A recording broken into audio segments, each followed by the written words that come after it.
Bom, o grupo 6 ficou responsável por trazer um pouco sobre a picnodisostose, né? Principalmente relacionado às bases genéticas e fisiopatologia. Os discentes são Matheus Campos, composto pela minha pessoa, João Vitor Silva, Matheus Bonfim, Lucas Nagliatti e Matheus Cavalcante. A docente é a professora doutora Thalita Butarello Mucari. A gente divide a nossa apresentação em introdução, as bases genéticas, né? As consequências moleculares, o diagnóstico, tratamento e, por fim, uma conclusão. Vou passar agora para o Lucas, que vai falar um pouquinho sobre a introdução da picnodisostose. A picnodisostose é uma displasia esquelética, esclerosante rara, de herança autossômica recessiva. E o que significa isso para nós? Basicamente, trata-se de uma má formação de tecido ósseo, uma displasia, em que se tem o espessamento e endurecimento dos ossos, esclerose, né? Sobre o padrão de herança, também devemos entender o que cada termo significa. A herança genética é toda informação genética passada a nós pelos nossos pais. Essa informação pode vir com alterações, né, as mutações, que podem gerar doenças, sendo importante o entendimento do tipo de herança para se compreender a doença. Em uma herança autossômica, o gene afetado está localizado em um dos 22 pares de cromossomos autossômicos, ou seja, não está nos cromossomos sexuais X ou Y. Por isso, tanto homens quanto mulheres são afetados igualmente. O caráter recessivo de uma herança genética indica que a mutação só causa sintomas se estiver presente nas duas cópias do gene, ou seja, ela afeta o mesmo locus gênico de cada cromossomo homólogo.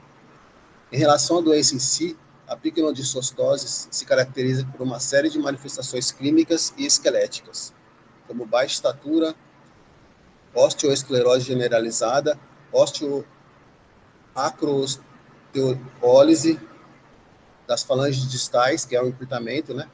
E fraturas frequentes, displasia das clavículas e alterações cranianas, sendo o fechamento tardio das suturas do crânio uma das principais. A causa da picnodisostose está ligada à mutação no gene CTSK, responsável por codificar a enzima capecina K, a CAT-K. É comum que os indivíduos afetados apresentem certo grau de atraso no desenvolvimento psicomotor, especialmente em fases iniciais da infância, além de atraso na aquisição da linguagem. A baixa estatura é uma característica marcante, com destaque para o fato de que as mulheres costumam apresentar estaturas ainda mais reduzidas do que os homens. Uma das manifestações mais recorrentes são as fraturas ósseas frequentes, geralmente causadas por traumas leves, o que reflete a fragilidade óssea resultante da osteoesclerose. Agora passando para o próximo. Bom, falando um pouquinho sobre o gene CTSK, né? CTSK significa captepsina C, ou seja, é o gene que vai codificar e vai induzir a expressão, aquela tradução lá no ribossomo da catepsina K. Basicamente, esse gene ele se localiza na região pericêntrica do cromossomo 1 humano, na posição 1q21. Ou seja, o que significa essa posição? Está no cromossomo 1, no braço longo Q e nessa região 21 do cromossomo. É interessante dizer que o cromossomo 1 ele é um cromossomo submetacêntrico, que é nessa imagem, né, que eu estou mostrando aqui para você. A posição do centrômero dele não está exatamente no meio, porque ele possui essa disposição submetacêntrica. Então, no braço Q longo dele, na região 21, está localizado a sequência de nucleotídeos que vão codificar o gene CTSK, da catepsina K. Ele abrange aproximadamente 12,1 quilobases, compreendendo 8 exons a 7 e 7 introns.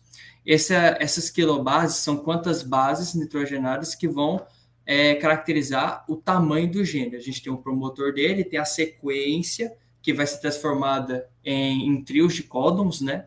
Para serem transcritos e depois traduzidos lá no ribossomo, né? Esse é o tamanho do gene. Esses exons e introns são muito interessantes porque eles estão relacionados principalmente no processamento do RNA mensageiro. após a transcrição, DNA vai virar RNA, eu tenho sequências desse RNA que são as sequências que vão virar proteínas mesmo, né, que vão codificar determinados aminoácidos. E tem sequências que não vão fazer isso. As sequências que codificam, né, códons de determinados aminoácidos são chamados exons. E os que não fazem essa codificação são chamados introns. Ou seja, dentre essas 12,1 kilobases do gene CTSK, eu tenho 8 porções que são exons e 7 que são introns. Além disso, o RNA mensageiro da catepsina K, ele é altamente expresso em osteoclastos ativados. E é importante a gente entender isso, por quê? Porque os osteoclastos, eles derivam principalmente do sistema fagocítico mononuclear, né? Tem várias células do corpo que derivam dos monócitos, digamos assim.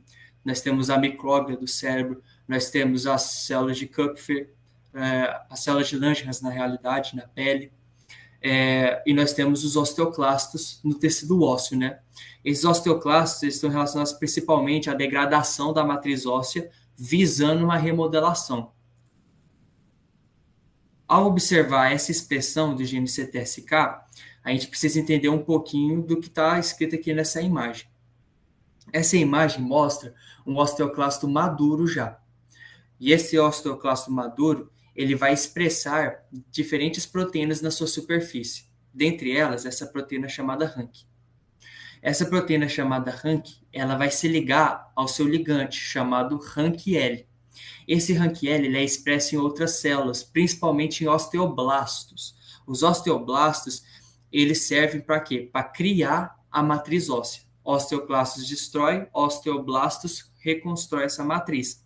E é importante essa comunicação entre osteoblasto e osteoclasto na remodelação óssea. Porque é interessante dizer que a deficiência da catepsina, mais aqui para frente, no final dessa imagem que nós vemos aqui a produção da catepsina, se ela não for bem regulada, eu tenho um desequilíbrio no processo de formação e degradação óssea. Bom, para entendermos essa expressão do gene, nós devemos entender que após essa ligação do RANKL com o RANK, eu vou ativar moléculas adaptadoras, principalmente TRAF6, como está aqui apontado. TRAF6, ela vai ativar diversas proteínas sinases, né? IKK, AMA-PKKS, que vai fosforilar outras proteínas sinases. No final dessa cascata aqui, nós vamos ter a translocação de diferentes fatores nucleares. Dentre eles, o fator nuclear kappa-beta, o CFOS e o CJUN. O que vai acontecer? Essa translocação nada mais é do que mandar esses fatores nucleares para dentro do núcleo, onde eles vão se ligar aos fatores promotores, às sequências promotoras dos genes. O que são as sequências promotoras? Essas sequências não vão codificar proteínas, mas elas regulam a transcrição gênica, principalmente. Então, quando eu tenho a translocação de fator nuclear kappa-B, eu tenho a translocação de CFOS e de CJUN, eu vou ter a ativação desses promotores e, principalmente, o recrutamento de outros fatores de transcrição já presentes no núcleo. Dentre esses fatores, tem o NFAT-C1, que, igual a Sete está apontando, e NFAT-C2 também. Percebam que esses fatores podem ser ativados não dependente inteiramente do RANKL, mas olha aqui na imagem, por meio de P38, que é uma enzima específica, por meio de cálcio, por meio da calcinerina. Todos esses fatores também vão ativar esses fatores já endógenos aqui no núcleo, que vão ativar o promotor do gene CTSK. E aí eu vou ter aqui a expressão e a liberação da catepsina K. E o que a catepsina K faz de tão importante que a sua deficiência causa uma condição tão interessante e tão difícil de se lidar como é a picnodisostose? Basicamente, ela é responsável pela degradação do colágeno do tipo 1. Ela é uma das poucas proteínas, enzimas, que nós temos no nosso corpo, que consegue clivar em monômeros o colágeno do tipo 1. Muitos já sabem que o colágeno tipo 1 ele tem uma constituição molecular maior, mais robusta, tanto que ele está presente em ossos, está presente em tendões, né? Precisa de grande tração e força de interação eletrostática para que ele se mantenha. Então é difícil degradar ele. Mas nós percebemos aqui que com a catepsina, ela é a principal enzima que vai degradar esse colágeno tipo 1 e vai permitir aquele equilíbrio que eu disse entre osteoblastos produzindo a matéria, a matriz óssea, e os osteoblastos que estarão degradando essa matriz óssea, né? Então, mutações importantes nesse gene vão interromper essa cascata que é apresentada para vocês. Agora eu vou passar para o próximo.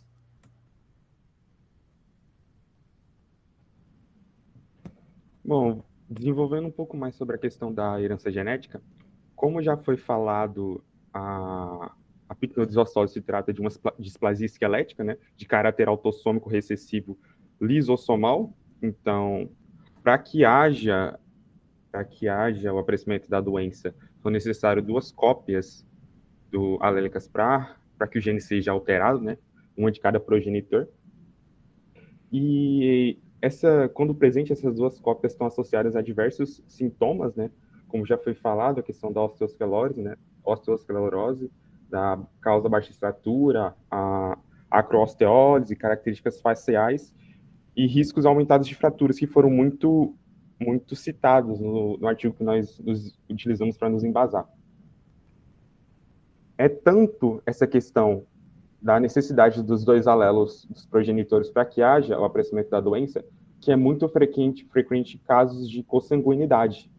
É tanto que 81% dos casos estudados no artigo em questão foram de consanguinidade. Pode passar. Bom, como foi dito, o gene afetado na pictodisostose é o CTSK, né, que é localizado no cromossomo 1q21.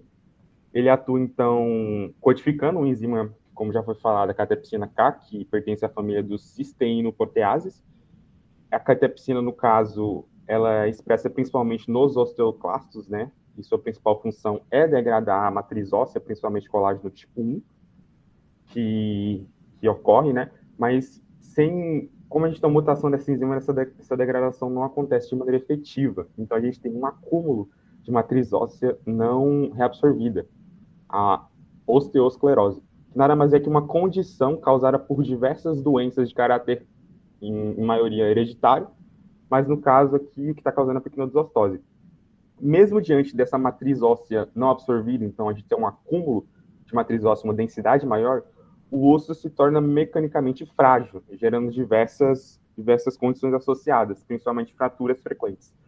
O estudo em questão apresentou um quantitativo moderado, né, na questão das fraturas. Cada indivíduo tinha uma média de 4,08 fraturas, uma quantidade de 0,2 fraturas por ano, mas é bem frequente a questão das fraturas, né?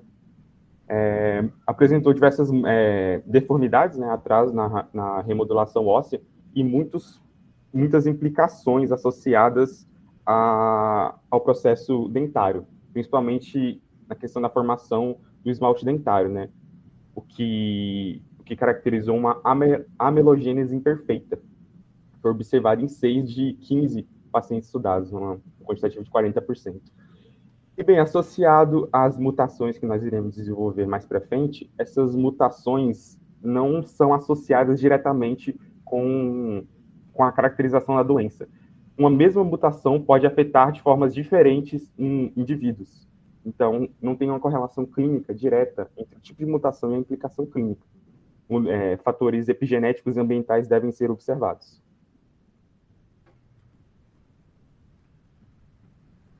Então, agora vou falar também mais um pouco também sobre o diagnóstico, né, genético da picnodisostose. Como nós já trouxemos e também já falamos, essa questão é relacionada à mutação do gene do CTSK, que está envolvido diretamente na enzima chamada capecina, né, que é essencial para a manutenção da saúde óssea.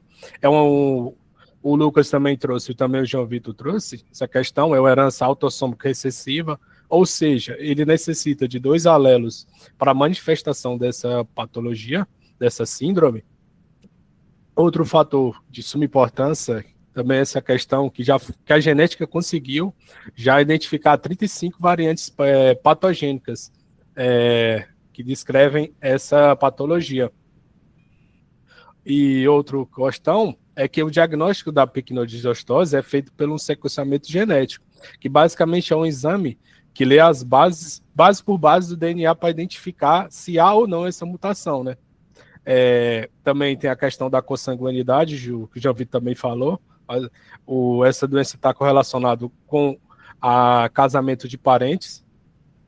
Essa consanguinidade aumenta a chance da presença e da manifestação dessa doença. Pode passar, Matheus, por favor.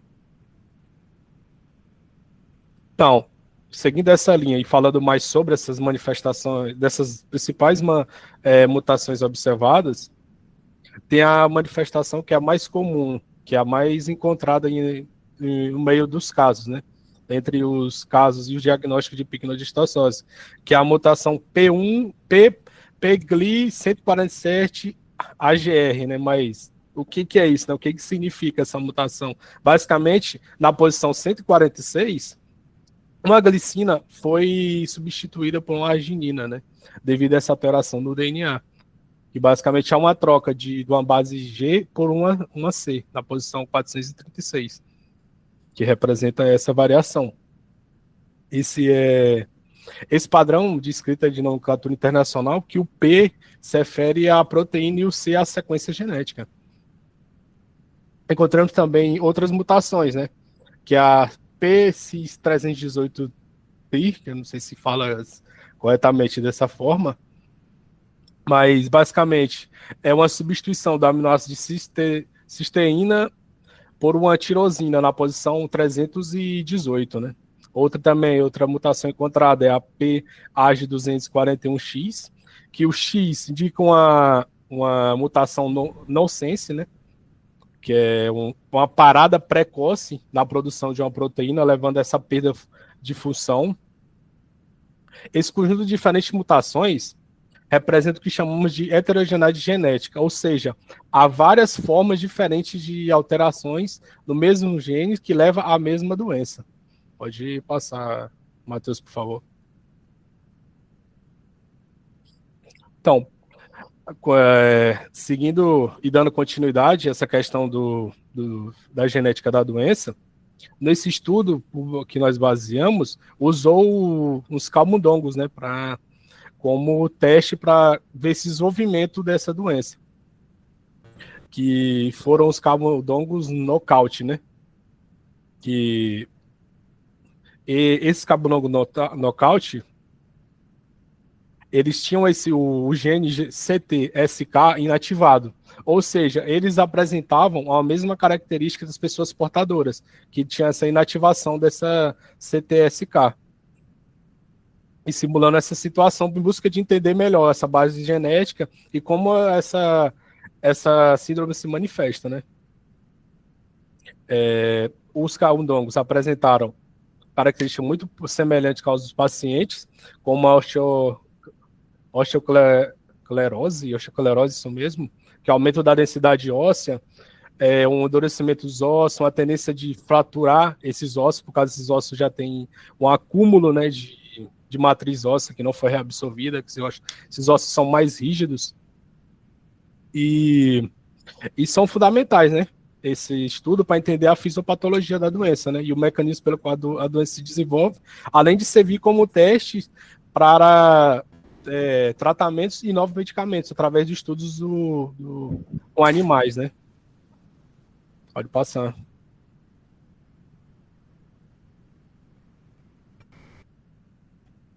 Bom, pessoal, dando continuidade aqui, né? Nosso grupo trouxe aqui também sobre o tratamento da picnodisostose. Então, como a picnodisostose ela não tem cura, o tratamento ele é direcionado aos sintomas específicos que se manifestam em cada indivíduo. O tratamento ele exige, né, o esforço coordenado ali de uma equipe de uma equipe de especialistas, e o acompanhamento deve ser feito por toda a vida. A abordagem desse tratamento, especificamente para a picnodisostose, é um tratamento de suporte, com foco em prevenção e prevenção de complicações e de melhorias da qualidade de vida. Então, falando primeiramente aqui sobre o crescimento, né, que a maioria desses portadores apresentam, a maioria do tratamento é relacionado com reposição hormonal, terapia com GH, porque cerca de metade dos pacientes, eles apresentam deficiências de GH e baixos níveis de IGF-1. IGF-1 é um dos mediadores da ação do hormônio do crescimento. E aí, estudos clínicos recentes demonstraram que a terapia com GH melhora o IGF-1 e acelera o crescimento linear desses portadores.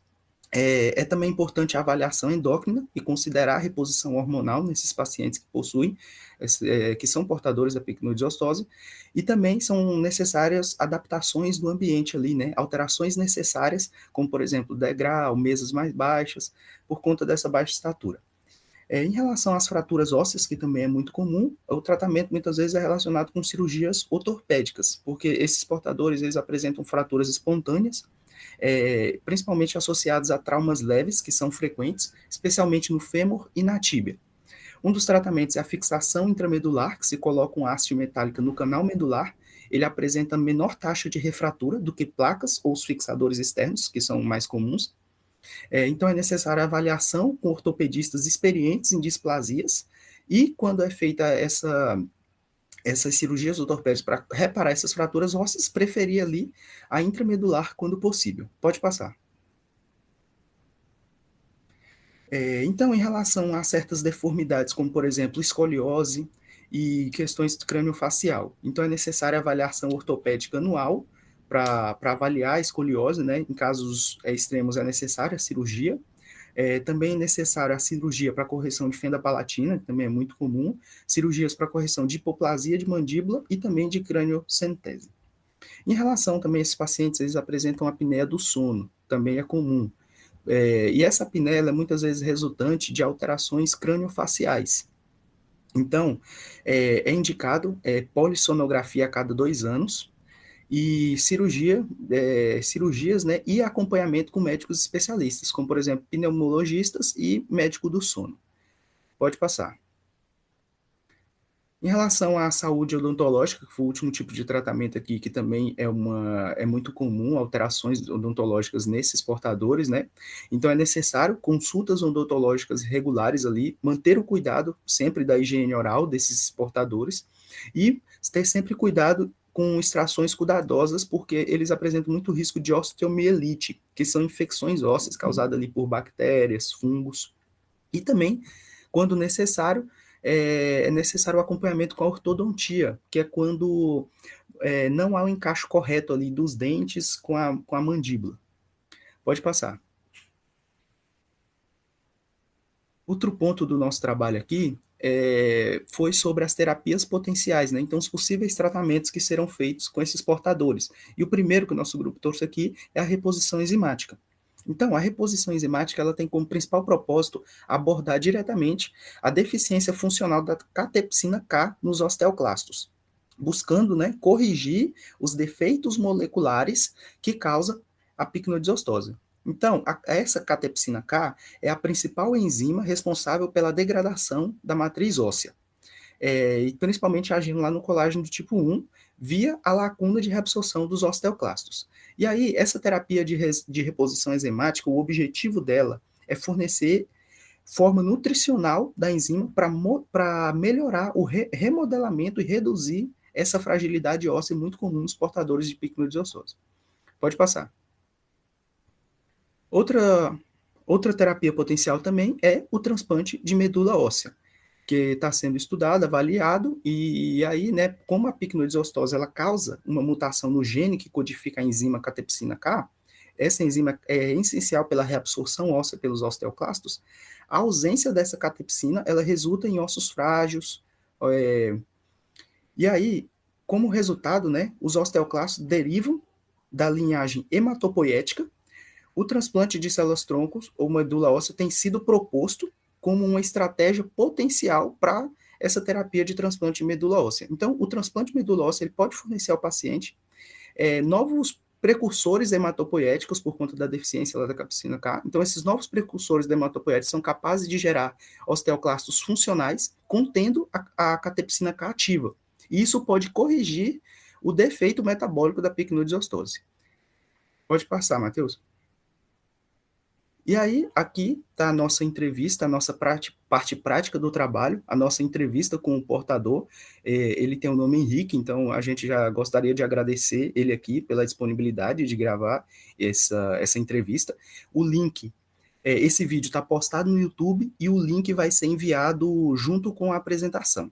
O link desse vídeo, dessa nossa parte prática do trabalho. Pode passar.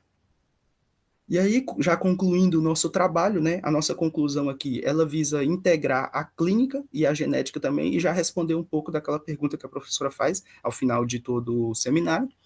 Então, a picnodisostose, ela é uma doença genética autossômica recessiva, causada por mutações nos genes CTSK, que leva à deficiência da enzima catepsina K, que é fundamental para a remodelação óssea pelos osteoclastos.